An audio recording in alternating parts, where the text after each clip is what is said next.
নমস্কাৰ বন্ধুসকল, আজি মোৰ চেনেললৈ আপোনালোকক স্বাগতম জনাইছোঁ। যেহেতু এডিআৰই এক্সামৰ ডেটটো ফিক্স কৰিছে, দুমাহ এপ্ৰক্সিমেটলি 2 months এক্সামৰ কাৰণে আছে। গতিকে মই এই 2 monthsত আপোনালোকে কেনেকৈ প্ৰিপেৰেশ্যন কৰিব, কি ষ্ট্ৰেটেজি হ'ব তাৰ বিষয়ে অকণমান ক'বলৈ চেষ্টা কৰিম। মই কেনেকৈ পঢ়িছিলোঁ, মই কেনেকৈ পঢ়ি পাছ কৰিছোঁ কেইবাটাও গভৰ্ণমেণ্ট এক্সাম, তাৰ বিষয়ে আপোনালোকক ক'ম। আৰু লগতে আপোনালোকে প্ৰিপেৰেশ্যন কৰি যাওক। আৰু এতিয়া মই আপোনালোকক বুক লিষ্টখিনি দেখাম, মই কোনখিনি বুক লিষ্ট পঢ়ি মই কোৱালিফাই কৰিবলৈ সক্ষম হৈছিলোঁ। প্ৰথমে মই আপোনালোকক দেখাম যিটো জিকেৰ কাৰণে আপোনালোকে পঢ়িব পাৰে। সেইটো হ'ল মই চাইলেণ্ট বৈশ্য ছাৰৰ এইখন কিতাপ মই চাইছিলোঁ, এখন যথেষ্ট ভাল কিতাপ হয়। আৰু লগতে মই আছাম ইয়েৰবুকখন চাইছিলোঁ, আছাম স্পেচিফিকৰ কাৰণে। এডিআৰইত জিকেত এপ্ৰক্সিমেটলি আপোনালোকৰ 70% মান আহিছিলে যোৱাবাৰ চাগে। তাৰ ভিতৰত মেক্সিমাম আছাম ৰিলেটেড কুৱেশ্যন আহিছিলে। গতিকে আছাম ইয়েৰবুক আৰু চাইলেণ্ট বৈশ্য ভালকৈ আপোনালোকে চাব লাগিব। যিহেতু আপোনালোকৰ এতিয়া ভালকৈ প্ৰথমৰ পৰা পঢ়িবলৈ টাইম নহ'ব আপোনালোকে যদি ক'ৰবাত নোট বনাই ৰাখিছিলে, সেই নোটখিনি আপোনালোকে ৰিভিজন কৰিব পাৰে, বা বুকত যদি আপোনালোকে হাইলাইট কৰি থৈছিলে সেইখিনি ৰিভিজন কৰিব পাৰে।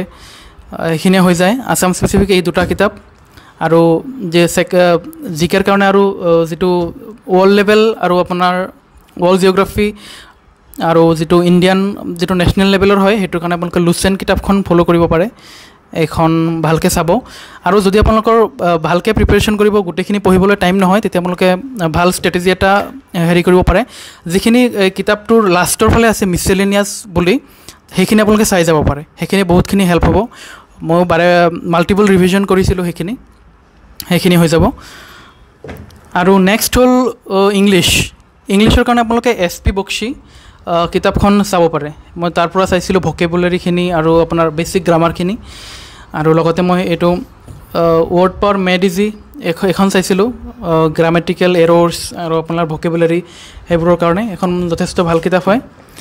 মই গোটেইখিনি বুকছৰ লিষ্টটো ডেছক্ৰিপশ্যনত দি দিম, আপোনালোকে তাৰ পৰা চাই ল'ব পাৰে।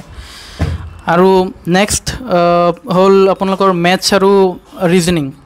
সেইখিনি মই বুক ভালকৈ ফ'ল' কৰা নাছিলোঁ। মই মেথছৰ কাৰণে যিটো ৰাকেশ যাদৱ ছাৰৰ কোৰ্চ আছিলে, মই সেইখন লৈছিলোঁ, সেইটো কোৰ্চ লৈছিলোঁ।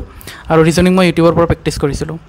আপোনালোকে মেথছ আৰু ৰিজনিঙৰ কাৰণে ৰয় একাডেমি চেনেলটো চাব পাৰে, তাত এপো আছে, আপোনালোকে চাই ল'ব।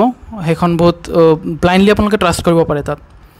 আৰু লগতে মোৰ APSCৰ কাৰণে যিহেতু মই পঢ়ি আছোঁ, তাৰ কেইটামান এক্সট্ৰা কিতাপো মোৰ আছে। এইখিনি মই কেতিয়াবা আপোনালোকক পাছত ভিডিঅ' বনাই জনাম এইখিনিৰ বিষয়ে, যেনেকৈ পলিটি, আকৌ আপোনালোকৰ আৰ্ট এণ্ড কালচাৰ, এইটো প্ৰিলিমছৰ MCQ হয় UPSCৰ, আৰু লগতে এইটো জিঅ'গ্ৰাফী হয়। মই পিছত এদিন আপোনালোকক ভালকৈ APSCৰ কাৰণে আপোনালোকক ভালকৈ জনাব চেষ্টা কৰিম গোটেইখিনি। আৰু আপোনালোকে যদি ফাৰ্ডাৰ আপডেটৰ কাৰণে জড়িত থাকিব বিচাৰে, তেতিয়াহ'লে মোৰ চেনেলটো ছাবস্ক্ৰাইব কৰিব পাৰে। ধন্যবাদ।